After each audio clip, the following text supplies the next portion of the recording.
Bon matin à tous. Ça, c'est québécois, hein?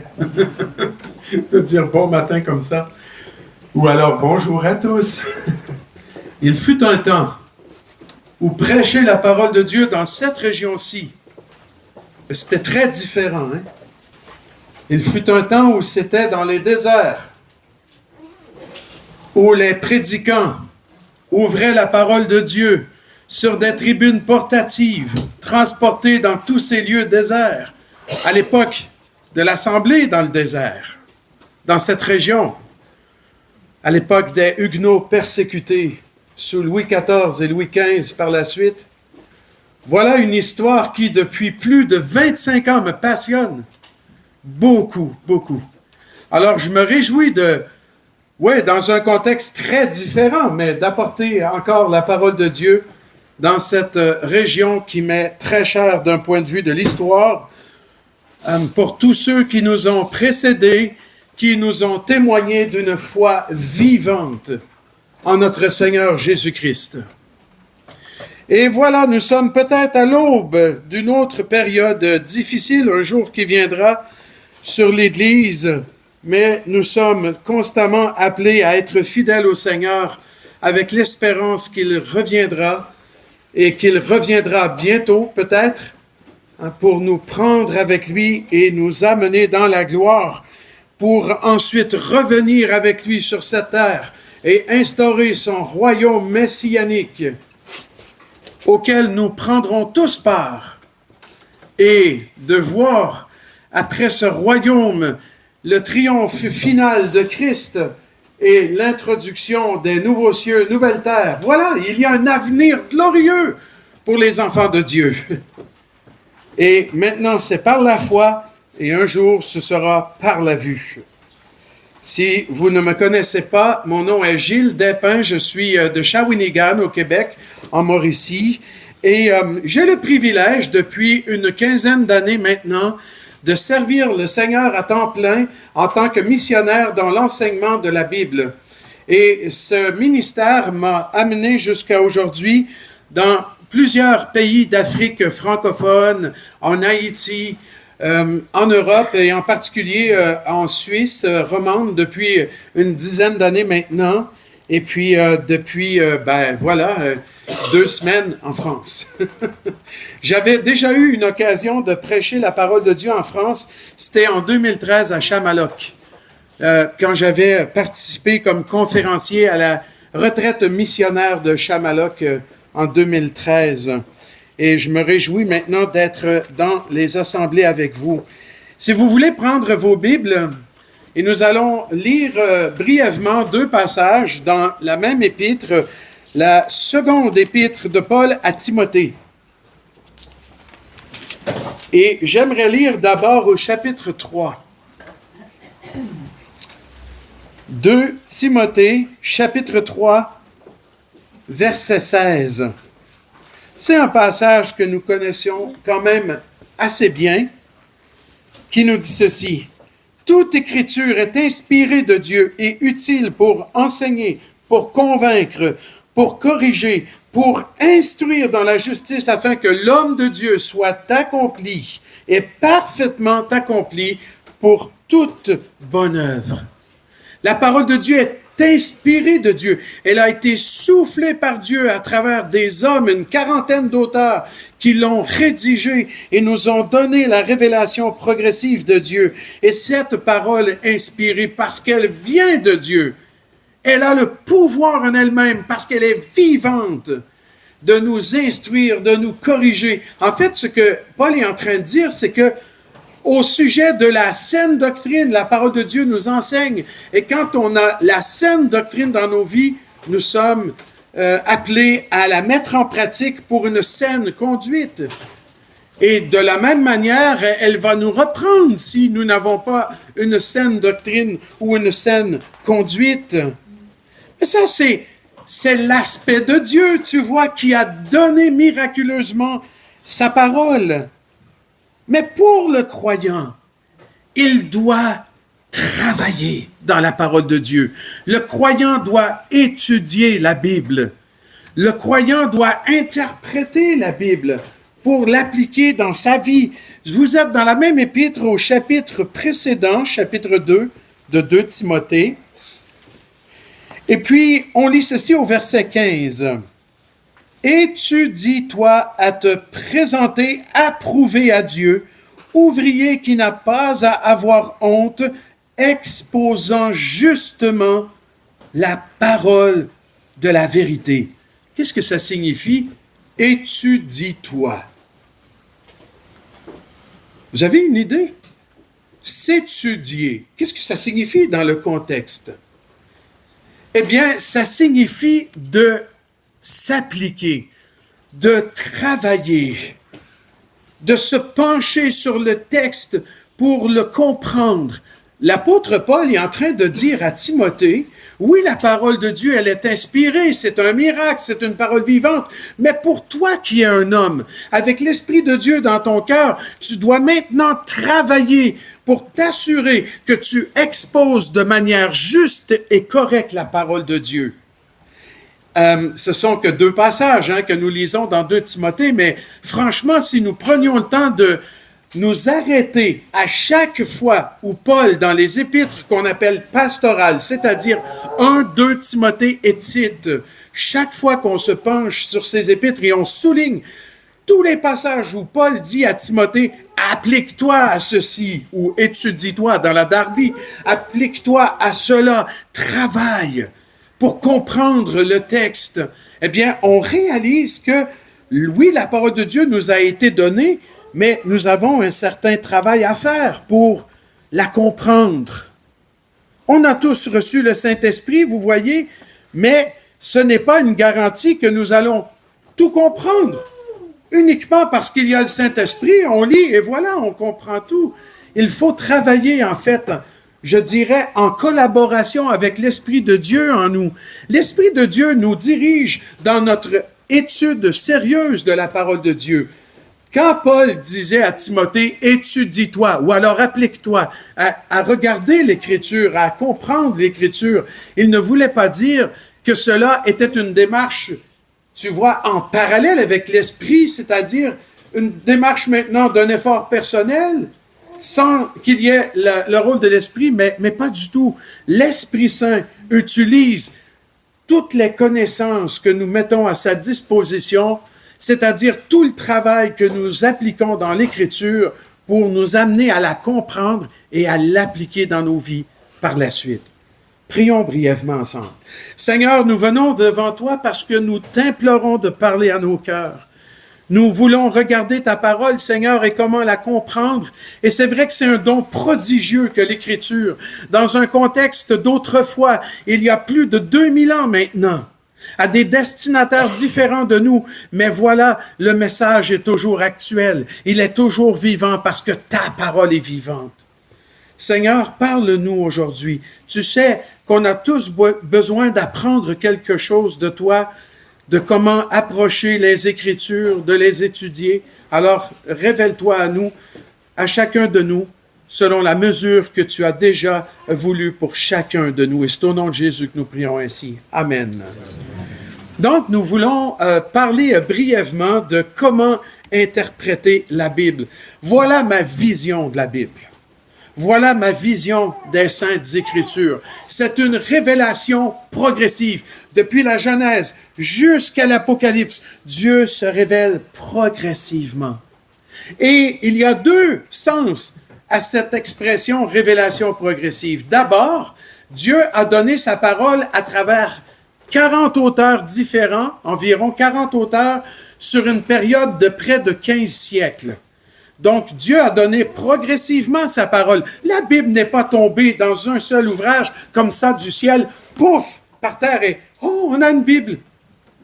Bien sûr que non. La Bible a été donnée progressivement sur cette longue période de 15 siècles, et au fur et à mesure, voilà, Dieu se révélait aussi progressivement. C'est l'autre sens.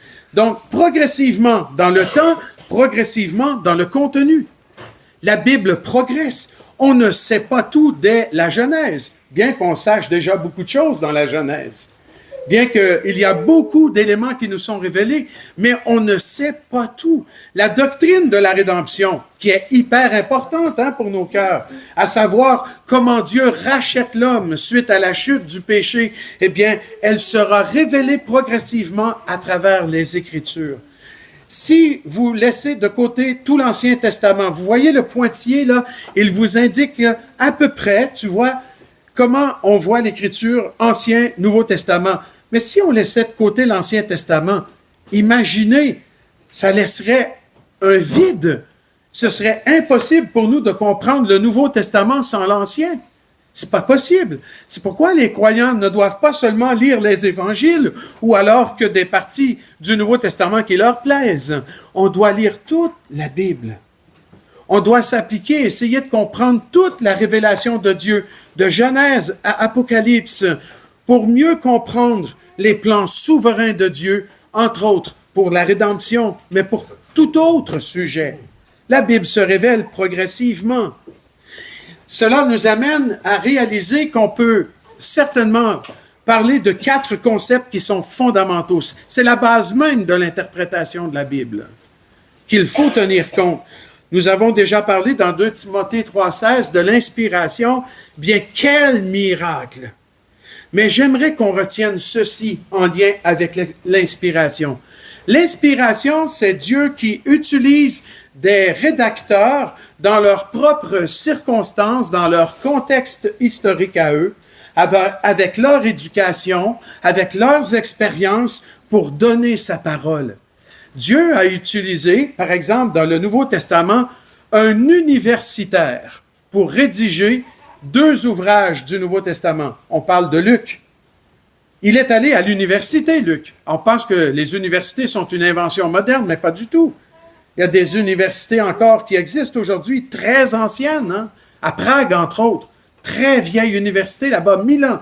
C'est impressionnant. Mais déjà, au temps de Luc, il y avait des écoles universitaires où on enseignait, entre autres, la médecine. Et Luc est allé là-bas. Alors, Luc, quand il rédige, il a des mots particuliers qu'on trouve nulle part ailleurs, sauf dans les écrits d'Hippocrate. Vous savez, c'est qui Hippocrate, hein? Ben oui.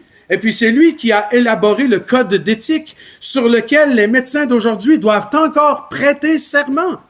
Eh bien, quand on lit l'évangile de Luc en grec, eh bien, on voit près de 400 mots qu'on ne trouve nulle part ailleurs, mais qu'on trouve des traces dans les écrits d'Hippocrate. Dieu a utilisé le médecin, l'universitaire, pour donner l'Évangile selon Luc et les Actes des Apôtres. Mais il a aussi utilisé l'apôtre Jean, qui était un simple pêcheur sur la mer de Galilée, dont le grec est très rudimentaire. On dirait qu'il y a même des fautes d'orthographe dans les écrits de Jean. Il y a des erreurs grammaticales, on dirait, dans Jean, parce qu'il écrit avec un grec très, très, très, très simple. Mais Dieu, à travers Jean et à travers son expérience, a aussi donné beaucoup d'écrits dans le Nouveau Testament, 5 de la part de l'apôtre Jean, fils de Zébédée. Mais le miracle de l'inspiration, il est là. Dieu a utilisé un berger dans la personne de plusieurs auteurs, mais entre autres, on pense à Amos, qui était aussi, qui travaillait dans un élevage, pas un élevage, il faisait croître des sycomores, là. C'est impressionnant. Tu vois, il n'était pas un prophète de l'école des prophètes, et pourtant Dieu l'a utilisé. Et ainsi, on voit que Dieu a utilisé plusieurs personnes avec leur arrière-plan, leur connaissance. Vous savez que l'apôtre Paul, parfois, il donne son avis dans la Bible. Il dit, c'est une opinion que je donne là-dessus. Mais dites-moi, est-ce que l'opinion de Paul compte pour quelque chose pour nous maintenant? Bien sûr! Parce qu'à travers l'inspiration, Dieu a soufflé par Paul, alors que lui, en tant qu'être humain, il donnait son opinion, il était en train de rédiger la parole vivante, permanente de Dieu. Quel miracle que l'inspiration! C'est ce qui fait que la Bible n'est pas un livre ordinaire. Elle n'est pas un livre extraordinaire parce qu'elle est tombée du ciel, pouf, par terre, et oh, c'est une révélation de Dieu. Pas du tout. Elle est extraordinaire parce que Dieu l'a donnée à travers la rédaction d'hommes avec leur caractère, leur éducation, leur arrière-plan, leur contexte à eux. Et en ce faisant, il donnait progressivement sa parole. Quel miracle pour nous. C'est pourquoi la parole de Dieu, elle est vivante. Et si c'est la parole de Dieu, elle est inhérente. L'inhérence de l'Écriture, c'est qu'il n'y a pas d'erreur. C'est pas possible. On ne peut pas trouver d'erreur dans la Bible. Il n'y a aucune erreur dans l'Écriture.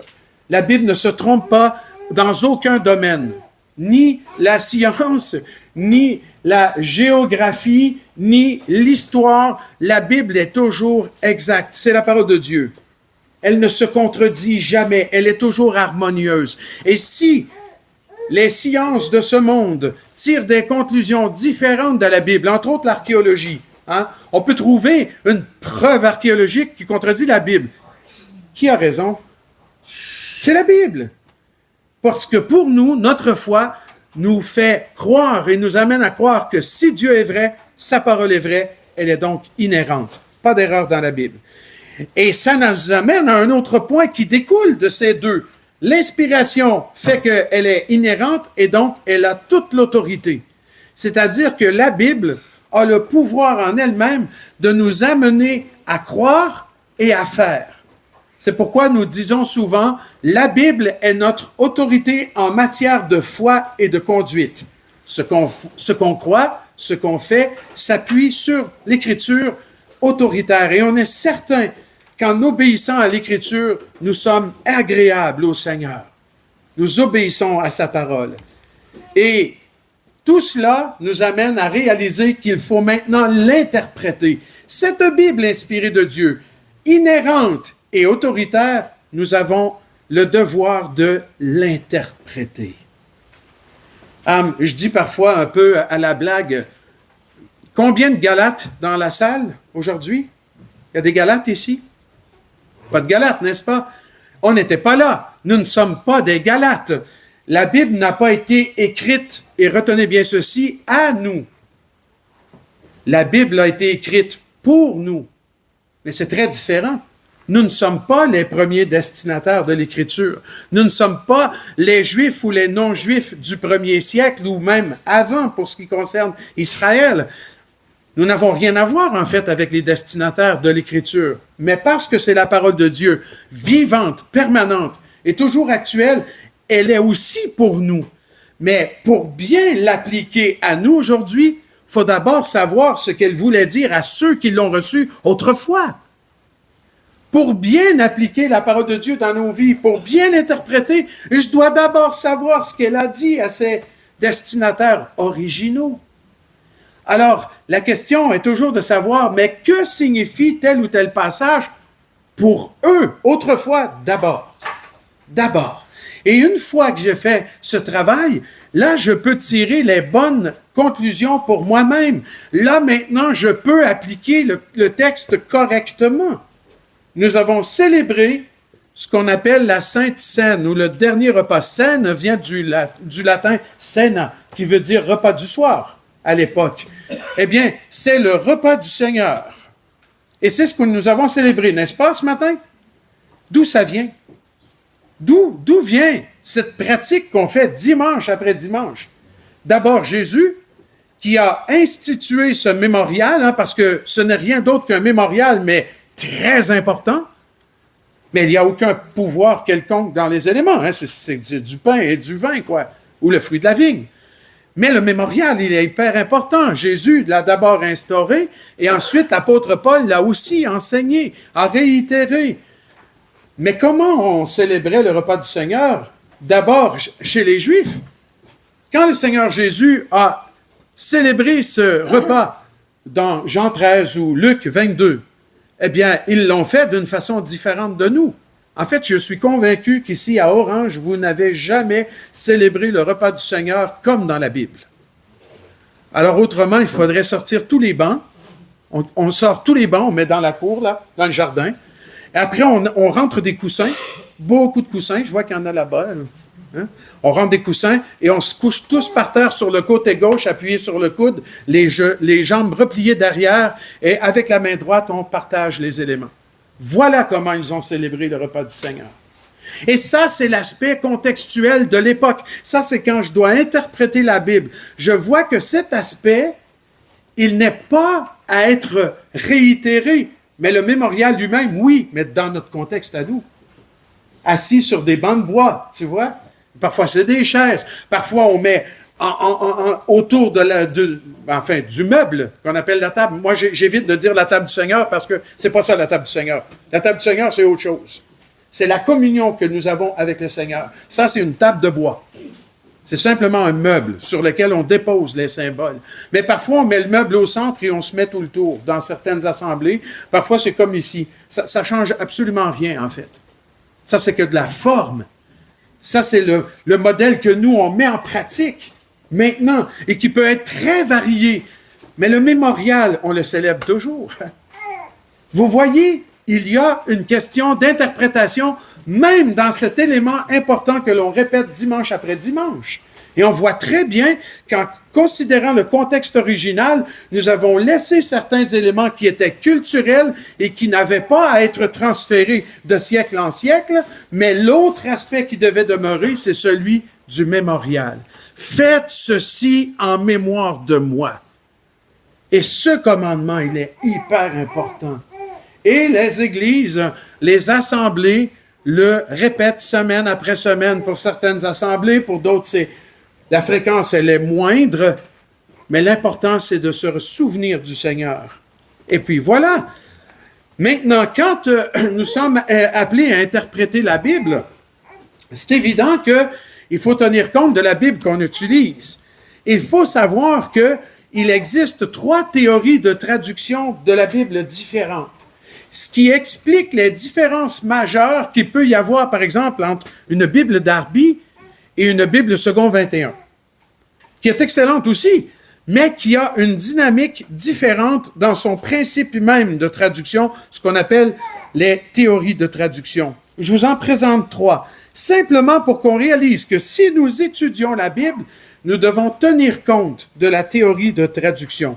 Premièrement, on parle de traductions qui sont essentiellement littérales, c'est-à-dire qu'on cherche à traduire le texte le plus littéralement possible en tenant compte des équivalents dans notre langue qui sont compréhensibles et qui reflètent le terme original. Et c'est ce qu'on est appelé à faire dans les traductions essentiellement littérales. Mais bien entendu, nous comprenons très bien que c'est impossible de traduire depuis l'hébreu, l'araméen ou le grec, les langages de la Bible, de traduire parfaitement en français exactement comme un miroir. Darby a voulu faire cela. Puis, il a certainement réussi en très bonne partie, mais lui-même savait à quel point c'était pas possible de le faire parfaitement. On ne peut jamais rendre quelque chose dans une langue identique dans l'autre langue. C'est impossible. Il y aura toujours un certain degré d'adaptation quelque part. C'est pourquoi on dit essentiellement littéral et pas parfaitement littéral. La Bible Darby est très bien connue. Ah, ben celle-là, c'est celle-ci, qui vient tout juste de sortir. Hein? C'est le nouveau format de BPC qu'on dit, c'est ça? Et puis à Valence, et celle-ci, c'est celle de Roll. Donc, celle que Gérard Moina a éditée à Roll, c'est la Bible de Henri Rossier de 1916, celle de droite, mais on a tout simplement changé la mise en forme. Si vous regardez, le texte est beaucoup plus aéré. Donc, c'est un peu, les deux Bibles font à peu près le même travail. Je dirais que celle de Roll est encore plus aérée.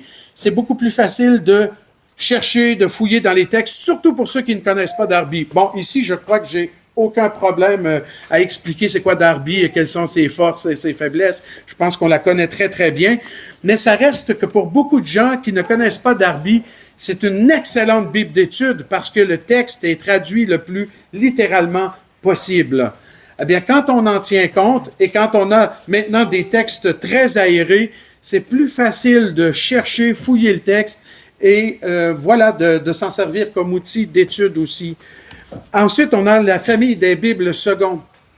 Je vous en présente 3 ici. Il existe officiellement 6 ou 7 versions secondes différentes si on prend la première de 1880. Mais ici, vous avez la 1979 à gauche, avec les commentaires de John MacArthur, qui est un excellent théologien, commentateur, exégète. Voilà, MacArthur a une très haute vision de l'Écriture, il a un profond respect pour la parole de Dieu. C'est ce qui fait que ses commentaires sont très bien aussi. On a la Nouvelle Bible seconde au centre, mais cette Bible-là, elle est très littérale, très proche du texte original, ressemble à Darby à plusieurs égards, mais ils ont pris des décisions de traduction qui... ben voilà, tu vois, le verbe ressusciter, il est tellement important dans la doctrine chrétienne que c'est difficile d'enlever le verbe ressusciter pour le remplacer par se réveiller. Et c'est ce qu'ils ont fait. Jésus se réveille d'entre les morts. Donc c'est vrai que ça choque un peu, mais sinon, ça reste une excellente traduction. Et puis, au bout à droite, c'est la seconde dite Colombe, qui, elle, est originaire de France, tandis que la NEG, c'est Genève, donc c'est la Suisse. Mais les deux autres, c'est la France, et en particulier, celle Colombe, le président ou le directeur du comité, c'était Jules Marcel Nicolle. Excellent, un excellent auteur. Je recommande tous ses livres, précis d'histoire de l'Église, précis de doctrine biblique, par exemple, ou même des religions. C'est excellent ce que Jules Marcel Nicolle fait. Et cette traduction-là, la Colombe, pour plusieurs, c'est la meilleure version seconde, parce qu'elle est à la fois précise et élégante. Et pourquoi on compare avec une seconde? Parce que ça nous amène à avoir deux familles de traductions littérales, Darby et Second. Et puis après, on peut comparer les textes pour enrichir les nuances des termes. Parfois, Second a traduit un mot d'une façon, Darby a traduit de l'autre, et ça nous aide à avoir accès à une certaine profondeur du texte original, voire des nuances même dans la façon de traduire. Et je ne sais pas si vous connaissez la Bible annotée. Elle s'appelle aussi la Bible de Neuchâtel, mais c'est surtout la Bible annotée à cause de ces ouvrages qui, en fait, est une traduction de Bible avec commentaires rédigée par Frédéric Godet de Neuchâtel vers la fin du 19e siècle. Mais c'est une excellente traduction parce qu'elle est aussi très littérale, mais il y a des nuances avec Second et Darby. Alors imaginez que vous lisez un texte, vous étudiez un passage, bien si vous comparez dans ces trois versions, déjà vous êtes exposé à une plus grande richesse de nuances. Darby était un traducteur excellent, mais aussi influencé par les moments qu'il vivait par rapport à l'Église anglicane de laquelle il sortait. Il vivait aussi différentes crises spirituelles, si je peux dire. Il vivait des moments de découverte aussi. Alors, on le voit dans sa traduction, on sent une influence. Darby n'a pas le mot « Église » dans sa Bible. Le mot « Église » n'existe pas dans une Bible Darby. C'est « assemblée » ou « rassemblement ». C'est juste parce que le mot « ecclésia » en grec ou « kahal » en hébreu a effectivement le sens d'un rassemblement, tu vois. Mais dans le concept « Église » qui n'appartient qu'au Nouveau Testament, eh bien, Darby a plutôt choisi « assemblée » parce que ça servait à quoi? Sa cause de sortir de l'Église institutionnalisée, officielle, pour démarrer des petits rassemblements. Alors, c'était parfait pour lui. Dans les autres traductions, on conserve le mot « Église » et puis ça enrichit notre vocabulaire et notre compréhension de certaines choses aussi. Ensuite, la deuxième théorie de traduction, c'est ce que nous appelons l'équivalence dynamique. J'en note 4 en particulier, ces 4 Bibles-là. La Bible du Semeur, la Français courant, ici, c'est la nouvelle Français courant, la seconde 21, avec les notes de référence excellentes, et la TOB, la traduction œcuménique de la Bible. Ces 4 traductions sont fidèles au texte, sont très intéressantes, faciles à lire aussi pour beaucoup plus de personnes que les traductions littérales, mais tu vois, c'est important de rester dans le littéral pour se rapprocher du texte. Mais on peut utiliser ce genre de traduction pour stimuler notre réflexion, pour dire, voir comment ils ont compris les choses, et on peut voir des nuances de traduction importantes. Deux choses que je veux souligner avec ces Bibles. La nouvelle Français courant, elle est moins de qualité, la qualité est moindre que la Français courant de 1997. Celle-là, elle est de 2019, et là, je trouve qu'ils ont exagéré dans leur façon de vouloir absolument faire que le texte soit compréhensible, intelligible. Donc, parfois, ils ont beaucoup augmenté le niveau d'interprétation en traduisant. Concernant la Tob, elle est faite autant par des théologiens catholiques, protestants et juifs. Et en fait, ça a donné un beau résultat au niveau de la traduction et ça donne à cette Bible-là aussi un certain avantage parce que l'ordre des livres de l'Ancien Testament suivent le canon hébraïque, c'est-à-dire l'ordre qu'il y avait au temps du Seigneur Jésus. Quand Jésus parle, quand Jésus enseigne et qu'il se réfère à l'Ancien Testament, il suivait un ordre différent de notre ordre à nous. Notre ordre qui repose davantage sur la traduction de la Septante, où les ouvrages sont rassemblés selon la forme littéraire. On a le Pentateuque, nous avons des livres historiques, des livres poétiques et des livres prophétiques. Dans la Tob, le premier livre est Genèse, comme nous, mais le dernier livre de l'Ancien Testament, c'est 2 Chroniques, exactement comme chez les Juifs, parce qu'ils ont respecté le canon hébraïque. C'était la façon, tu vois, d'honorer les théologiens juifs qui ont travaillé dans la traduction, et les apocryphes que les catholiques insèrent dans leur Bible en général sont aussi dans la Tob, mais pas dans le texte canonique, entre l'Ancien et le Nouveau Testament. C'était aussi une façon de travailler en compromis tous ensemble pour avoir une bonne traduction. Je la recommande particulièrement parce qu'elle est hyper intéressante. Elle est faite par des savants, mais c'est encore dans un niveau d'interprétation plus élevé que Darby II et Bible annotée. Alors voilà pourquoi on les utilise en deuxième lieu quand on étudie le texte biblique. Ensuite, la troisième et dernière catégorie, en fait, c'est plus 2 catégories dans une, traduction libre qu'on appelle synthèse ou simplifiée. Vous connaissez Parole vivante? Alfred Kuhn et son équipe ont rassemblé environ une 60aine de versions de Bible en français et en anglais. Ils ont comparé toutes ces versions et chaque fois qu'il y avait une nuance dans une traduction, ils l'ont mis de côté et ensuite ils ont formé un verset avec. C'est pourquoi dans Parole vivante, les versets qui, normalement, peuvent avoir 10 mots dans l'original, peut-être 15 dans une version littérale, ben là, tu te retrouves avec 30 mots, 40 mots dans la Parole vivante. On dit d'ailleurs que 1 Corinthiens 13 a environ une centaine de mots en grec. Dans les versions françaises, en général, c'est environ 200 mots, et dans Parole vivante, 600 mots. Pour seulement 1 Corinthiens 13. Alors, ça montre que, oui, c'est intéressant, mais ça reste que c'est une synthèse. C'est beaucoup plus une synthèse qu'une traduction. Possiblement que vous lisez Parole vivante, vous dites « Mais je comprends tout maintenant! C'est hyper clair! » OK, c'est peut-être hyper clair, mais pas hyper précis. Tu vois la différence? Mais c'est super intéressant pour comparer, étudier, peut-être mieux comprendre, réfléchir, voilà. Et Parole de vie est une version simplifiée. Il y a entre 10 000 et 15 000 mots en français dans la plupart des Bibles françaises. Ça joue entre 10 000 et 15 000 selon la théorie de traduction. Une traduction littérale se rapproche de 10 000, une équivalence dynamique de 15 000. On a plus de mots. Mais dans la Parole de vie, tu as, si je ne fais pas erreur, environ 3 500 mots français différents, pas plus. Pas plus. Donc, ils ont simplifié les phrases, des phrases courtes, le temps présent, le mode indicatif, etc.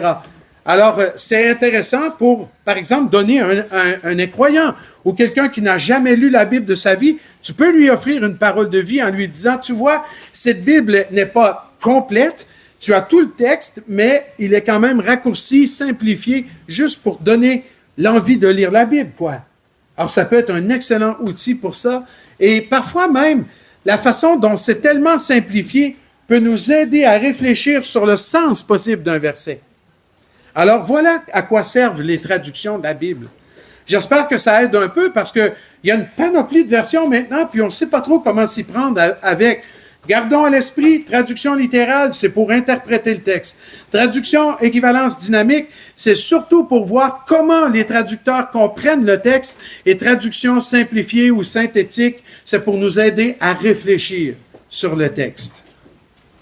Maintenant, il y a des principes très importants dans l'interprétation de la Bible.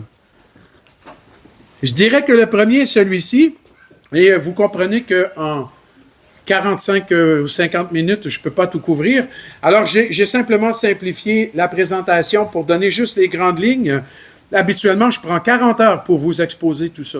Puis vous voyez que j'ai un débit qui est assez rapide parce que je veux couvrir le maximum, mais c'est aussi ma dynamique. Tous ceux qui suivent Biblos, vous me connaissez bien maintenant et vous savez comment je suis. Mais c'est vrai que là, je fais que montrer les grandes lignes. Et la priorité de la révélation antérieure, c'est simplement que quand vous lisez un texte dans votre Bible, et peu importe où vous êtes, et que vous voulez bien le comprendre, votre réflexe serait d'aller voir avant et pas après.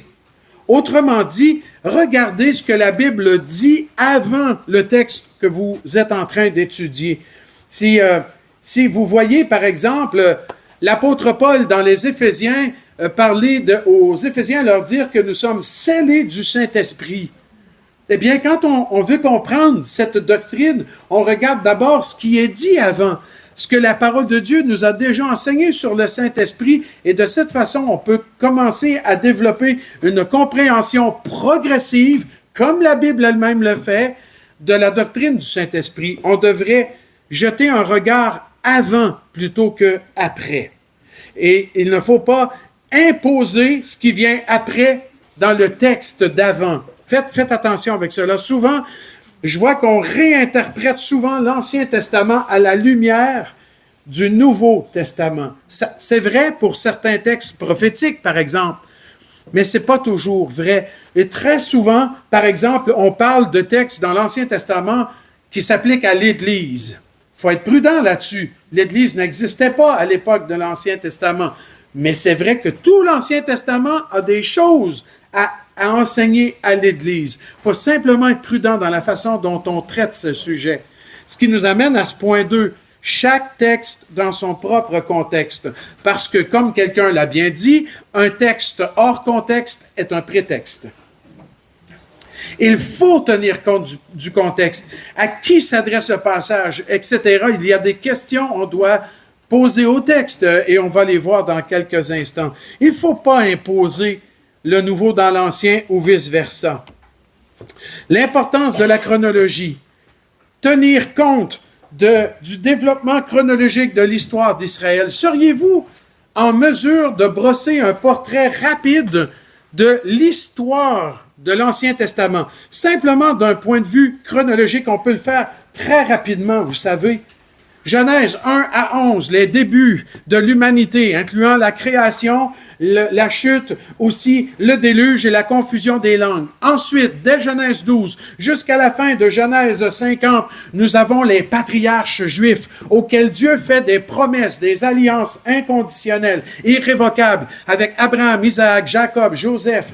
Dans le livre de l'Exode, nous entrons dans l'histoire de la formation d'un peuple, Israël. Et ce peuple va occuper tout l'Ancien Testament par la suite.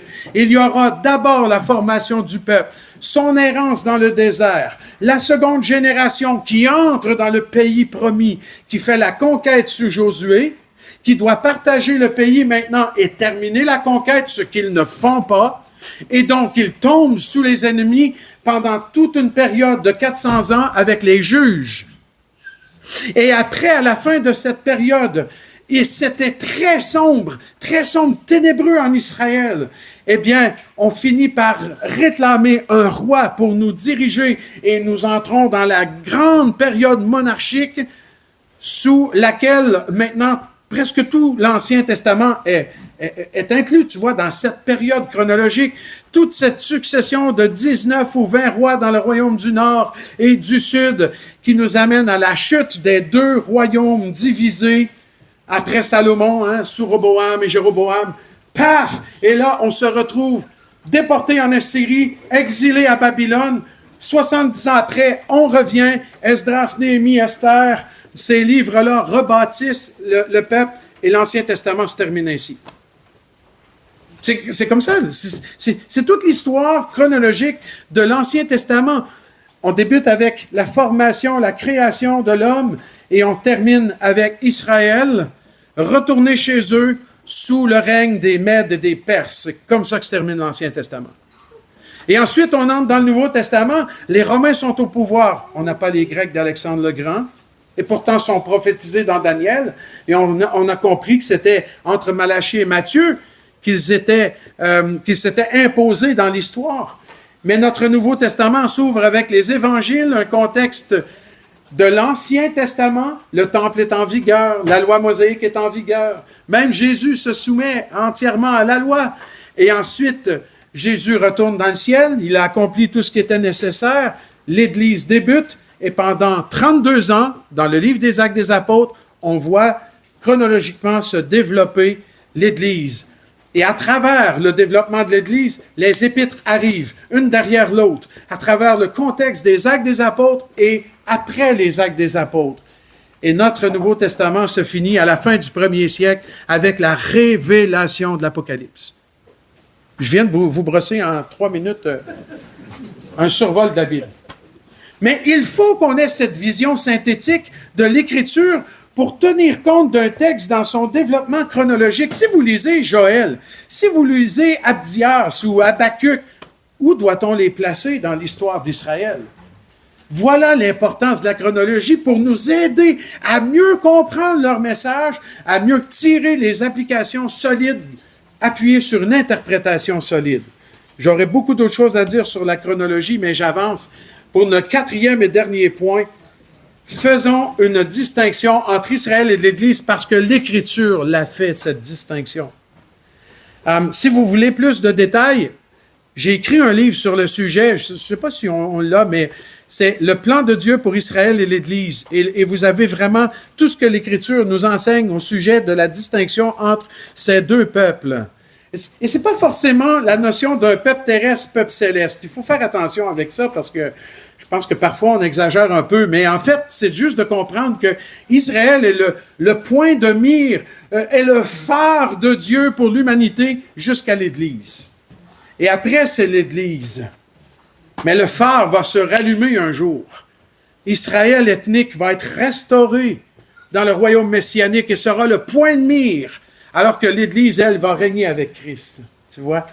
Ici, sur cette terre, on est appelé à revenir régner avec le Seigneur sur cette terre. Quand on dit on est un peuple céleste, pensez pas qu'on va juste comme flotter pour l'éternité au-dessus de la création. On va être sur la terre, dans les nouveaux cieux, nouvelle terre, puisque la Jérusalem céleste, qui est la demeure éternelle de tous les rachetés, va descendre sur la terre. C'est pas merveilleux, ça? Hey, je pense que notre planète va être beaucoup plus grosse. Mais la prochaine, hein, pas celle-là. Celle-là, elle est réservée pour la destruction, le jugement. Mais un jour, une terre entière nouvelle, des nouveaux cieux, tout fabriqué, neuf. Ça va sentir le neuf, hein? Ça sent bon. Tu rentres dans une voiture qui est flambant neuve, là, tu dis, ah, ça sent bon le neuf, hein? J'ai hâte de sentir l'odeur du neuf dans la création du Seigneur. Ça va être merveilleux. Maintenant, quand on parle donc de ces éléments d'interprétation, c'est parce qu'on veut interpréter correctement la Bible. Et c'est vrai que dans l'histoire, il y a plusieurs approches différentes, mais personnellement, je suis convaincu que cette méthode d'interprétation est la plus cohérente. C'est-à-dire, on interprète littéralement, grammaticalement et historiquement. C'est ce qu'on appelle l'herméneutique.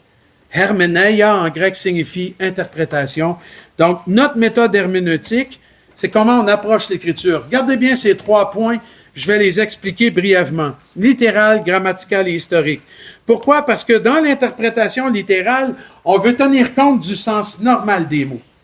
C'est-à-dire, on n'impose pas un sens au terme. On essaie de voir dans la Bible ce qu'un mot signifie dans la Bible.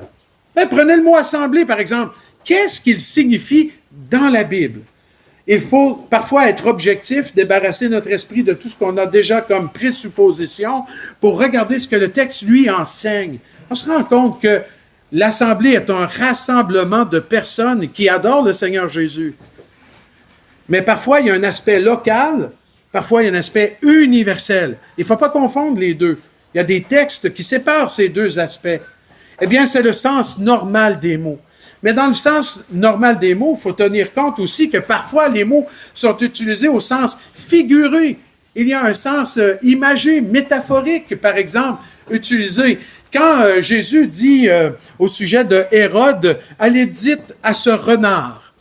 Bon, je suis certain qu'Hérode n'avait pas une queue tout poilue derrière, là, vous voyez, comme un renard. C'était pas un animal, Hérode. Il n'était pas sur ses quatre pattes par terre, tu vois. Mais, que signifie renard au sens figuré? Quel était le sens normal d'un renard à cette époque? Bon, si on se base sur les fables modernes, c'est la ruse. Mais à l'époque du Nouveau Testament, c'était la cruauté de cet animal qui était soulignée. Or, Hérode est un homme cruel. Il faut trouver ce genre d'informations dans les dictionnaires bibliques, les dictionnaires des mots bibliques, des outils, quoi. Ensuite, il y a les règles de grammaire. Je vais citer mon exemple classique. Connaissez-vous Jean 3,16? Ça commence comment? Vous pouvez me le citer un peu? Car Dieu a tant aimé le monde. Ah, car Dieu a tant aimé le monde. Ça débute avec quel mot? Car. Vous débutez souvent une conversation avec car, vous? On ne peut pas débuter avec car. Vous essayerez, hein, c'est très difficile. En fait, c'est impossible à faire. Parce que car est une conjonction explicative. Il faut qu'il y ait quelque chose qui soit dit avant. On ne peut pas commencer avec car. Donc, Jean 3,16 impose de savoir ce que dit Jean 3,15. Maintenant, vous me citez Jean 3,15? OK, vous êtes comme moi, on ne le sait pas par cœur. C'est pas grave. C'est juste un bel exemple qui nous montre l'importance de porter attention aux règles de grammaire. Les conjonctions, prépositions, la syntaxe, la manière dont les phrases sont construites. Voilà ce qu'on parle par règle de grammaire.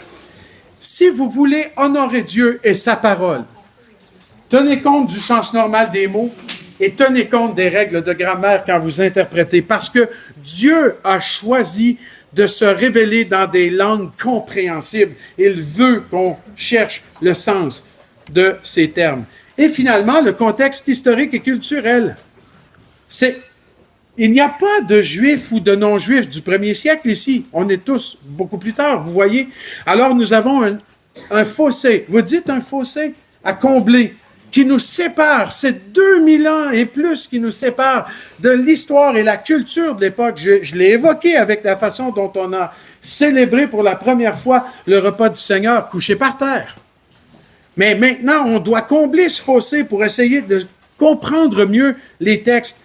Alors, moi, je crois que vous avez là devant vous la clé d'interprétation de la Bible. Tenez compte du sens normal des mots et de leur utilisation dans des contextes semblables. Vous savez que le mot foi peut avoir un sens ici et un autre sens là-bas. D'ailleurs, le mot foi a plus d'une dizaine de sens différents. Vous saviez ça? Que vous ne devez pas comprendre le mot foi toujours de la même façon. Dans Jude, par exemple, il parle de la foi qui a été enseignée aux saints une fois pour toutes. C'est la saine doctrine. Le mot foi, parfois, c'est la doctrine. Parfois, c'est la confiance en Christ. Parfois, c'est une conviction personnelle. Dans les Romains, Paul dit, « Cette foi que tu as, garde-la pour toi devant Dieu. » Mais parfois, la foi, c'est quelque chose qu'il faut partager. C'est notre confiance dans le salut accompli par Christ. Il y a tellement de sens différents aux mots-clés qu'on connaît. Foi, grâce, chair, etc. On ne peut pas interpréter exactement dans le même sens. Alors, quand on tient compte de ces règles-là, ben, on regarde le contexte. Dans quel contexte ce mot est-il utilisé, etc. Alors, voilà pourquoi on est appelé à prendre du temps. Moi, j'ai trouvé un mot, l'analyse. Ce mot-là, je crois qu'il reflète bien le commandement de Paul à Timothée quand il dit « Étudie-toi ». C'est-à-dire, applique-toi à bien analyser le texte qui est devant toi, sous tes yeux, pour bien l'interpréter. Voilà 7 étapes. Et très bref, quelques minutes. L'analyse contextuelle. Tu poses la question au texte. Qui parle? À qui il parle? De quoi on parle? Où parle-t-il? Où écrit-il? Où Paul était-il quand il dit ceci, cela? À quelle époque? Est-ce qu'on est pendant la période monarchique? Est-ce qu'on est sous la division du royaume? Est-ce qu'on est dans l'Église? Quand vous êtes dans les évangiles et que vous interprétez des textes, n'insérez pas l'Église dans ce passage. L'Église n'existe pas à la période des évangiles. Vous êtes plutôt dans la période de l'Ancien Testament, d'un point de vue théologique et doctrinal et même, chronologique, puisque tout est en vigueur encore. Alors, on se pose des questions différentes à ce moment-là. L'analyse préliminaire, c'est de lire et relire le passage étudié. On peut délimiter même le texte. Ensuite, l'analyse textuelle, on compare les versions de la Bible. Imaginez, vous suivez ces étapes-là une à la fois. Je vous garantis que le texte va s'illuminer devant vous. Parce que vous êtes en train de donner toute l'attention au texte biblique pour essayer de voir ce que Dieu dit. L'analyse verbale, c'est dans le sens des mots. On cherche à trouver la signification, ce que j'ai expliqué tout à l'heure avec le sens normal ou le sens figuré. Dans la grammaticale, on examine la forme et la fonction des mots. Par exemple, il y a un pronom. Le pronom remplace un nom. Notre défi, quand on voit un pronom, c'est de trouver quel nom est remplacé par ce pronom. Un exemple classique, c'est dans Éphésiens 2, 8, 9. C'est par grâce que vous êtes sauvés, par le moyen de la foi. Et cela ne vient pas de vous. Le cela, il se réfère à quoi exactement? Il ne faut pas répondre. Répondez pas. Vous n'avez aucunement besoin de répondre parce que il ne faut pas, tu vois, être trop rapide. Il faut prendre le temps de regarder le contexte puis dire, le cela se réfère à quoi exactement? Est-ce la grâce? Est-ce la foi? Est-ce le fait d'être sauvé? Est-ce les trois? Vous voyez le défi qu'on a? Il faut trouver l'antécédent. Il faut trouver qu'est-ce qu'il remplace. C'est quand on examine la forme et la fonction des mots. À quoi sert ce mot? Qu'est-ce qu'il fait ici? Pourquoi il y a un verbe au participe plutôt qu'à l'impératif, par exemple, ou à l'indicatif? Parce que le participe modifie un verbe principal. Je fais ceci en faisant cela. Donc, le participe faisant, peu importe c'est quoi, modifie l'action du verbe principal. Ce sont des choses qu'on doit savoir. Bon, il faudrait peut-être des cours de grammaire pour rattraper tout ça. Vous en faites pas. Moi, quand je me suis converti, je pensais au départ qu'une préposition et une conjonction, c'était soit une maladie ou des médicaments. Alors, il ne faut pas trop s'en faire. On est appelé à grandir dans notre connaissance de ces choses.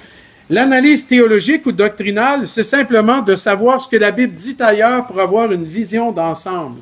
On ne peut pas tirer une conclusion sur un texte qui contredirait, par exemple, un autre texte. Et la dernière étape, c'est celle de lire les commentaires. On dit historique parce que qu'ont dit les autres dans l'histoire? Qu'est-ce que Darby a dit, par exemple, à l'époque? Mais aujourd'hui, qu'est-ce que MacArthur dit? Ou qu'est-ce que Warren Wiersbe dit dans ses commentaires? Soyez, qui sont excellents. Donc, on veut chercher ce que disent les autres. Mais savez-vous quoi? La plupart des chrétiens s'en vont directement à cette étape-là. Ils ouvrent un commentaire, sondent les Écritures ou n'importe quoi d'autre, et puis ils lisent le commentaire pour savoir ce que veut dire le texte.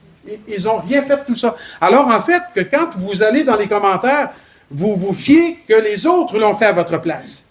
Ça peut jouer, mais parfois, c'est un commentaire, un commentateur peut avoir un dada. Vous dites un dada? C'est quelque chose qu'il veut vraiment toujours passer, peu importe dans quoi on est, il finit toujours il finit toujours par parler de ça. Alors, oui, on peut lire les autres, mais on devrait le faire à la fin, frères et sœurs. Si vous voulez interpréter la Bible par vous-même, ça prend des démarches. Et ça prend du temps pour mettre tout ça en pratique. Mais on finit par y arriver. Ça, c'est pour ceux qui veulent aller plus loin. Il y a beaucoup de sœurs qui suivent des formations en interprétation de la Bible chez nous, qui sont venues nous voir, des sœurs, même parfois âgées, qui nous ont dit, tu sais, ce cours-là nous aide à ne plus jamais lire la Bible de la même façon. Maintenant, il y a des choses qu'on voit davantage qu'avant, on ne voyait pas, juste en portant une attention plus exacte, plus précise sur le texte de l'Écriture. Et je me réjouis que ça puisse aider autant des frères, des sœurs à interpréter correctement la Bible. Il y a des outils qui existent pour cela. Une Bible littérale, c'est la Darby. Une autre Bible littérale, mais avec les commentaires de MacArthur, pour nous aider à réfléchir sur le texte. Une concordance. Ensuite, un dictionnaire biblique, et je recommande particulièrement celui-là. C'est le dictionnaire qu'on appelle souvent d'Emmaüs, édité par René Pache, extraordinaire. Quel outil! Tous les chrétiens devraient avoir ce dictionnaire-là chez eux. Parce que dès qu'ils voient un concept, vous pourriez expliquer qui sont les Sadducéens. On a une idée par rapport au texte, mais si on veut pousser plus loin dans l'histoire extra-biblique, par exemple, eh bien, avec tout ce que Pache et son équipe ont fait comme recherche, ils nous résument plus clairement plus précisément qui sont les Sadducéens, par exemple. Très bon outil. Ça, c'est un dictionnaire que j'ai publié il n'y a pas tellement longtemps, donc le dictionnaire des mots bibliques. Et ce que ce dictionnaire-là fait, c'est que vous cherchez un mot en français, et puis vous avez, pour chaque mot français, tous les mots hébreux, araméens et grecs qui donnent cette traduction en français, mais aussi qui expliquent les différents sens et contextes des termes. Ça, c'est un dictionnaire que j'ai édité pendant quelques années, puis il est publié depuis cette année. MacArthur sur la théologie systématique, c'est « faut pas faire peur ». Il ne faut pas que ce mot-là ici fasse peur. Théologie veut simplement dire on étudie la parole de Dieu, on étudie toutes les doctrines de la parole de Dieu. Et systématique veut simplement dire qu'on remet dans des catégories précises tout ce qu'on découvre de la Bible. Alors, tout ce que la Bible enseigne sur Christ, on appelle ça la Christologie. Vous voyez? Et il y a plusieurs divisions comme ça de la théologie systématique et on peut se servir de cet outil de référence. Les commentaires bibliques du chercheur, parce qu'ils reposent sur une interprétation littérale du texte, et ça couvre l'Ancien et Nouveau Testament. Bien sûr qu'il y a des détails qui sont laissés de côté, et finalement aussi les commentaires de MacArthur sur le Nouveau Testament. Moi, je crois que tous les chrétiens qui aiment la parole de Dieu, qui veulent l'étudier, veulent l'interpréter, devraient avoir au minimum ces outils-là, ou des outils comparables.